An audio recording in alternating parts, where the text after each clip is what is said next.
कल उस पूरी कॉन्वर्सेशन में रेहा चक्रवर्ती ने डॉक्टर शेट्टी का नाम लिया और डॉक्टर शेट्टी ने आज उसके दावे को जो है गलत खारिज कर दिया। उन्होंने बोला कि मैंने ऐसी कोई दवाई कभी नहीं दी। तो इसको पत्रकारिता नहीं बोलते, इसको पूर्ण रूप से दलाली बोलते हैं और आज अपने रंग पे उतर आया है और यह दलाली की पराकाष्ठा है। वहां पे बहुत ही स्क्रिप्टेड तरीके से इंटरव्यू लिया गया है, बहुत स्ट्रेट सवाल पूछे गए, आसान सवाल पूछे गए हैं और वहां पे कोई भी एक भी टफ क्वेश्चन नहीं था। सूत्रों के हवाले से यह तक बताया जा रहा है कि वहां पर जो है रेहा चक्रवर्ती काला जादू किया करती थी और रेहा चक्रवर्ती का उसके साथ कोई प्यार था ही नहीं। उसकी पहली नजर से ही उसकी संपत्ति पर, उसके कंपनीज पर, उसकी पैसों पर जो है इसके कब्जाने की जो इसकी मानसिकता थी। नमस्कार दोस्तों, स्वागत है आपका यूथ मीडिया टीवी पर। आज तक ने एक टाइम अफजल गुरु का इंटरव्यू लिया जो संसद भवन पर जो आतंकी हमले हुए थे उसका मास्टरमाइंड था। फिर ताहिर हुसैन का इंटरव्यू लिया जिसको पुलिस ढूंढ नहीं पा रही थी, पर आज तक को वो मिल गया जो कि दिल्ली दंगों का मास्टरमाइंड था। और कल रिया चक्रवर्ती का इंटरव्यू लिया गया है आज तक द्वारा। तो बात करेंगे इन्हीं सब मुद्दों पर वेद शर्मा जी से। तो सर, रिया ने इंटरव्यू दिया और कह रही है कि सुशांत उनके सपने में आए थे और कह रहे हैं कि इस दुनिया को सच बताने के लिए। तो इस चीज को कैसे देखते हैं? इतने दिन से तो वो कहीं दिख नहीं रही थी, आई आज तक पर। एक इंटरव्यू आज तक का एक पत्रकार सुशांत सिंह राजपूत से लेता हुआ उसमें बताता है, सुशांत सिंह उसमें बता रहे हैं और वो प्लेन उड़ाते हुए दिख रहे हैं और वो उसको पत्रकार को बता रहे हैं कि जो है 6 महीने के अंदर जो मैं प्लेन उड़ाने का लाइसेंस लेना चाहता हूं। और कितनी शातिराना तरीके से कल रेहा चक्रवर्ती बताती हैं कि उसको एक ऐसी बीमारी है जिसमें वो बंद कमरों के अंदर जो है नहीं रह सकता, वो लिफ्ट के अंदर नहीं रह सकता, वो प्लेन के अंदर नहीं रह सकता। अरे ये राजदीप सरदेसाई कौन सा चरस फूंक के पत्रकारिता करते हैं कि उनको अपने ही चैनल के जो लाइब्रेरीज हैं उसकी वीडियो फुटेज नहीं दिखती। उन्होंने एक कठिन सवाल नहीं पूछा, उल्टा राजदीप सरदेसाई ने अपने क्वेश्चंस में जो है सुशांत सिंह राजपूत को, जो बाइपोलर जो है, उनको डिमेंशिया का शिकार, मानसिक रूप से रोगी, ये सब बता दिया। तो ये इसको पत्रकारिता नहीं बोलते, इसको पूर्ण रूप से दलाली बोलते हैं और आज अपने रंग पे उतर आया है और ये दलाली की पराकाष्ठा है। क्या अरुण पुरी ने क्या यही सब करने के लिए ये चैनल चला रखा है? यदि है तो अब जनता जो है अरुण पुरी और उसके चैनल को भरपूर जवाब देगी। देखिए, इस देश की जनता प्यार देना भी जानती है और उतारना भी जानती है। कल के एक इंटरव्यू का एक महत्वपूर्ण चीज देश की जनता ने नोटिस किया, रेहा चक्रवर्ती का बॉडी लैंग्वेज। जिसका प्रेमी मर गया हो या मार दिया गया हो, उसके चेहरे पे स्माइल, और वो वहां पे क्या बातें कर रही है, उसके परिवार के ऊपर एलिगेशन लगा रही है, उसके हर चीज पर एलिगेशन लगा रही है। जो महिला ये बोल के उठी 1 महीने बाद कि जी सीबीआई जांच होनी चाहिए, और जब सीबीआई जांच के लिए समन पे समन दे रही है, ईडी समन पे समन दे रही है, तो जांच पर सहयोग करने की बजाय ये क्या कहती है कि ये फेडरल सिस्टम के ऊपर हमला है। तो अब आज ये इतनी बेचारगी दिखा रही है। आपको याद होगा इसकी कुछ वीडियोस वायरल हुई थी जिसमें ये नशे में भंट होकर कुछ भी बोल रही थी कि मैं ये ताई हूं, मैं ये करती हूं, मैं वो करती हूं।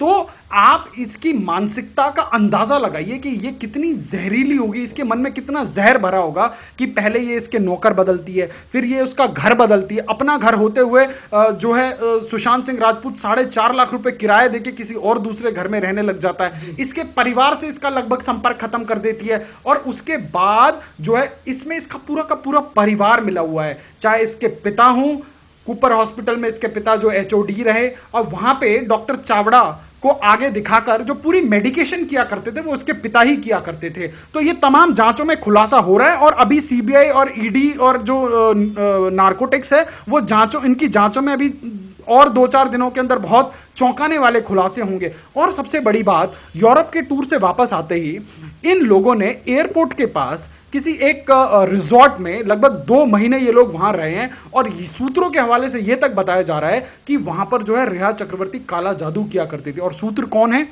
रेहा चक्रवर्ती और सुशांत सिंह राजपूत के एक बहुत करीबी दोस्त है जिसने ये आरोप लगाया, बहुत सनसनीखेज उसने आरोप लगाए हैं कि ऐसा इसने किया। जब इसने पूछा कि रेहा तुम ऐसा सब कुछ क्यों कर रही हो, तो रेहा ने जवाब दिया कि जब तुम इन चीजों पे बिलीव ही नहीं करती तो तुम सवाल क्यों पूछ रही हो। तो उस दोस्त ने बहुत सारे खुलासे किए। वो कहती है कि अब मुझे समझ आया कि ये क्या कर रही थी, कैसे कर रही थी। और जब इसके घर वालों ने पूछने का प्रयास किया कि ये कहां है, तो सुशांत को डेंगू का बहाना बनाकर इसका पूरा परिवार सुशांत के पैसों पर 2-2 महीने तक जो है एक रिजॉर्ट में अय्याशी करता है। और वो काला जादू का जो कार्यक्रम है वो वहीं तक नहीं रुका, वो घर तक आने के बाद भी जो है ये चलता रहा। तो तमाम ऐसे पहलू हैं और बहुत ही माइक्रो लेवल पर इसकी जांच हो रही है। और जांच के बाद जो जो चीजें तथ्य निकल कर आ रही हैं, अभी इसका एक व्हाट्सएप चैट का खुलासा हुआ है और ये बहुत सारे लोग इसमें इसको देखिए। आज आप खुद सोचिए, एक 2 टके की एक अदाकारा जो कोई बहुत बड़ी स्टार भी नहीं थी, जिसके अभिनय की कोई ऐसी कोई बहुत बड़ी फहरिस्त नहीं थी, आज उसको बचाने के लिए पूरा का पूरा मुंबई का पुलिसिया तंत्र लगा हुआ है, पूरी की पूरी महाराष्ट्र सरकार लगी हुई है और देश का सबसे बड़ा चैनल लगा हुआ है। तो आप सोचिए, ये सिर्फ और सिर्फ रेहा चक्रवर्ती नहीं, रेहा चक्रवर्ती के नाम के पीछे जो बड़े लोग छुपाए जा रहे हैं, ये उनको बचाने की जो पूरी की पूरी जोर आजमाइश है, ये वो है। क्योंकि इनको पता है कि देश की केंद्र सरकार ने जो है ऐसा पट्टा डाल दिया है कि अब इनसे जो ना कुछ बोले बन रहा है, ना रोए बन रहा है, ना हंसे बन रहा है। सर, रिपब्लिक भारत इतने दिन से इस सब मुद्दों को चलाता आ रहा है, लगातार चलता आ रहा है। तो रिया उस चैनल को ना चुन के, अर्नब गोस्वामी जो इतने दिन से लगे हुए हैं, उस चैनल को ना चुन के आती हैं यहाँ पर। देखिए, ये इंटरव्यू नहीं है, ये एक प्रोपोगेंडा है। मैं आपको बता रहा हूं, हम लोगों ने खुलासा किया था कि पिछले दिनों जो ये पूरा का पूरा एक इकोसिस्टम है, उसने 500 करोड़ से अधिक का जो बजट बनाया है कि कैसे पीआर के माध्यम से पूरी जांच को प्रभावित की जाए, कैसे कॉर्पोरेट लीगल जो लॉबी है उसके माध्यम से जांच को प्रभावित किया जाए।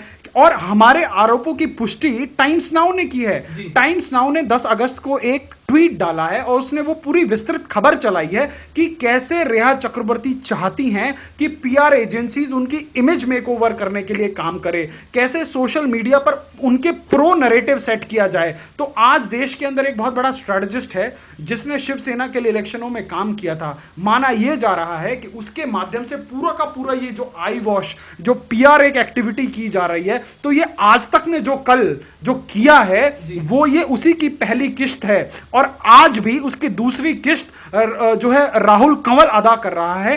ट्विटर के ऊपर जाकर देखिए, जब उनका कल एक नैरेटिव फेल हो गया, कल उस पूरी कॉन्वर्सेशन में रेहा चक्रवर्ती ने डॉक्टर शेट्टी का नाम लिया और डॉक्टर शेट्टी ने आज उसके दावे को जो है गलत खारिज कर दिया। उन्होंने बोला कि मैंने ऐसी कोई दवाई कभी नहीं दी। तो अब वो एक कोई दूसरा डॉक्टर ले आए, डॉक्टर चावड़ा को कोई उठा के ले आए और बोले कि डॉक्टर चावड़ा ने बोला कि वो ऐसा है, वो ऐसा है। देखिए, ये बहुत बड़ा मेस है और इसमें ये तीनों एजेंसियां जो है मिलके जो है एक एक उलझे हुए तारों को सुलझाने में लगी हुई हैं। परंतु आज तक जैसे दलाल चैनल, राजदीप सरदेसाई और राहुल कंवल जैसे दलाल पत्रकार जो पत्रकारिता के नाम पर धब्बे हैं, वो लोग सिर्फ और सिर्फ प्राइम टाइम के नाम पर जो है अपने राजनीतिक आकाओं का जो है हुक्म बजाते हैं, उनका एजेंडा चलाते हैं। और ये पहली बार नहीं हो रहा है, ये विगत वर्षों से होता आया है।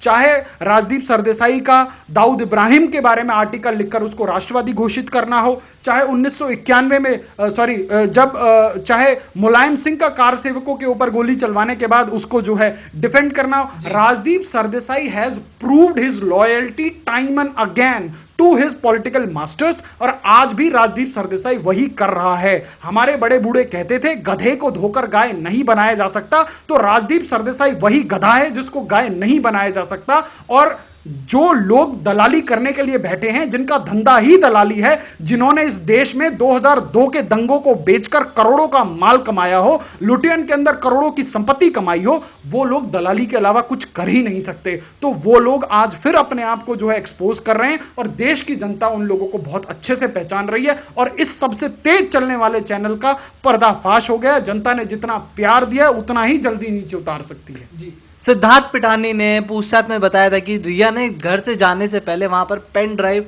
हार्ड डिस्क वगैरह तोड़ी थी। पर रिया ने ये इल्जाम उनकी बहनों पर लगाया सुशांत सिंह की कि उसकी बहन ने तोड़ा है। देखिए, एक तरफ तो प्यार की बात करी और दूसरी तरफ इल्जाम प्यार था ही नहीं। यदि इस दोबारा इस पूरी की पूरी केस की डिटेल में अगर हम चर्चा करेंगे तो बहुत दर्द भरी कहानी है। ये लोग कितने सिस्टमैटिक तरीके से काम कर रहे थे आप सोच भी नहीं सकते। रेहा चक्रवर्ती का उसके साथ कोई प्यार था ही नहीं। उसकी पहली नज़र से ही उसकी संपत्ति पर, उसके कंपनीज पर, उसकी पैसों पर जो इसके कब्जाने की जो इसकी मानसिकता थी, इसने आते ही सबसे पहले जो है इसका पूरा का पूरा स्टाफ चेंज कर दिया।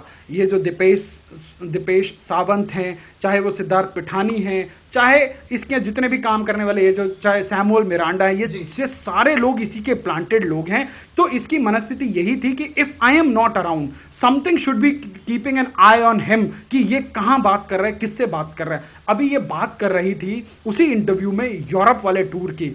आप अंदाजा लगाइए, ये लोग यूरोप के टूर पे जाते हैं, पूरा का पूरा इसका परिवार जाता है और अपने पत्तलकार जो बॉलीवुड को कवर करने वाले लोग होते हैं ना, जो एंटरटेनमेंट के नाम पर कुछ भी गोबर परोसते हैं, वो लोग क्या खबर चलाते हैं, चलवाया जाता है। ये सब कुछ स्ट्रक्चर्ड होता है, स्क्रिप्टेड होता है कि अगर आपको किसी को बर्बाद करना है, किसी का करियर खत्म करना है, तो आप उसका बिना नाम लिखे उसके डिस्क्रिप्शंस के साथ उसको जो है कैरेक्टर असैसिनेशन करेंगे। आपने देखा होगा कंगना रनावत के बारे में बहुत कुछ करने का प्रयास किया गया, परंतु किसी नेपो किड के बारे में नहीं किया जाएगा।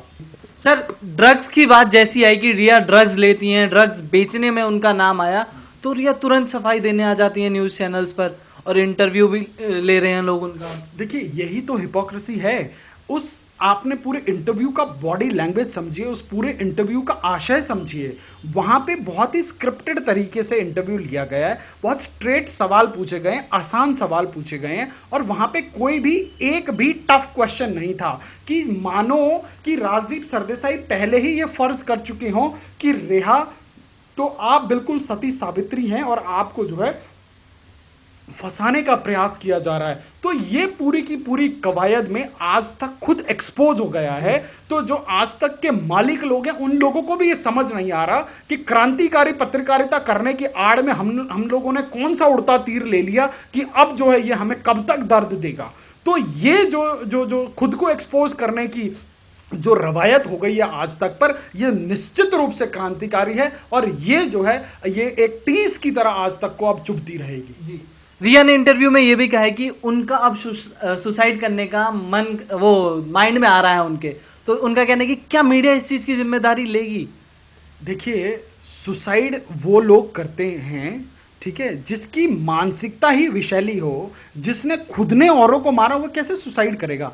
जिसकी महत्वाकांक्षा सिर्फ दूसरे की संपत्ति लूटना, दूसरे की कंपनियां लूटना, दूसरे की प्रॉपर्टी हड़पना और दूसरे को अपने परिवार से अलग कर देना, उसकी मानसिक स्थिति को शत विक्षत कर देना और उसको मरने के लिए छोड़ देना, इनफैक्ट उसको मार देना, क्या वो लोग सुसाइड कर सकते हैं? तो इसीलिए तू मेरी खुजा मैं तेरी खुजाऊं, इसी पूरे के पूरे कंसेप्ट के ऊपर बॉलीवुड और जो इनको बचाने वाला इनका माफिया, इनके पॉलिटिकल आका और ये जो मीडिया के कुछ सेक्शंस हैं, ये लोग एक दूसरे को बचाने और ढकने में लगे हुए हैं। परंतु सलाम है आपके जज्बे को और उन करोड़ों करोड़ लोगों को जिन लोगों ने अपनी आवाज जो है एक दिन के लिए भी जो है धीमी नहीं करी, और निश्चित रूप से हम लोग न्याय के करीब हैं। जी, धन्यवाद सर।